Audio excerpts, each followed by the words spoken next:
বলছে এখানে যে ওসিআই, এনআরআই এবং ইন্ডিয়ান যে রেসিডেন্ট সেটা অ্যাট এ গ্ল্যান্স আমরা দেখব। প্রেজেন্ট স্ট্যাটাস যদি দেখি তাহলে অ্যাজ অফ 2020 সালের রিপোর্ট অনুযায়ী দেয়ার আর 6 million holders of OCI cards. 6 million মানে প্রায় 60 লক্ষ ওসিআই কার্ড হোল্ডার আছে among the Indian overseas diaspora. তো ক্যাটাগরি প্রথমে হচ্ছে ইন্ডিয়ান পাসপোর্ট। ইন্ডিয়ান পাসপোর্ট ক্যাটাগরিতে যদি বলি ইন্ডিয়ান রেসিডেন্ট, যারা রেসিডেন্ট ইন ইন্ডিয়া তাদের ইন্ডিয়ান পাসপোর্ট ওরা নিতে পারে।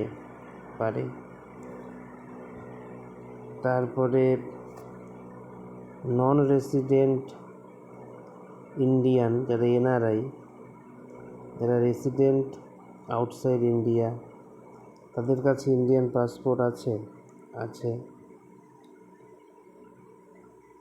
ওসিআই যারা ওভারসিজ সিটিজেন অফ ইন্ডিয়া, যারা পার্সন অফ ইন্ডিয়ান অরিজিন, তাদের কাছে ইন্ডিয়ান পাসপোর্ট আছে নেই। তারপরে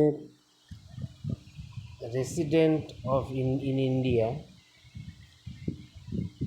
যারা রেসিডেন্ট ইন ইন্ডিয়া তারা কি ইন্ডিয়ান রেসিডেন্ট? হ্যাঁ, রেসিডেন্ট। এনআরআই যারা নন রেসিডেন্ট ইন্ডিয়া তারা তো রেসিডেন্ট অফ ইন্ডিয়া হবে না। আর যারা OCI overseas citizen of India তারা ইন্ডিয়ান রেসিডেন্ট হবে। Yes, in India, can live in India, তারা ইন্ডিয়ান রেসিডেন্ট হতে পারে। Expatriate Indian resident no.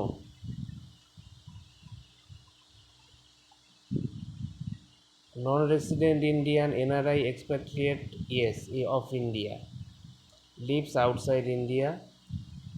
OCIO yes in India of Indian origin can live in India. তারপরে বলেছে tax status, resident for income tax, যারা Indian resident tax দেয়, যারা NRI tax দেয় না, যারা ওসিআই তারা ট্যাক্স দেয়। যারা ভারতে থাকে তাহলে ট্যাক্স দেয়। ওসিআই কার্ড ইন্ডিয়ান রেসিডেন্টের জন্য আছে না। Non resident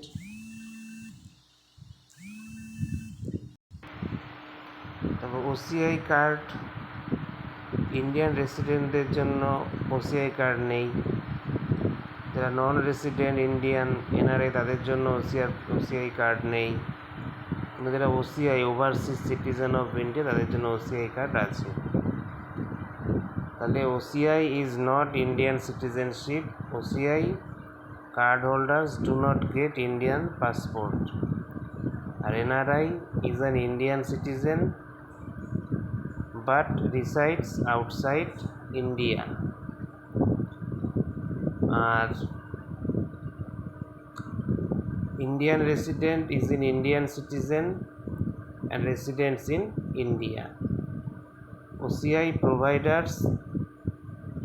provides lifelong visa-free entry, multiple entry, and many facilities in India, but it is not citizenship.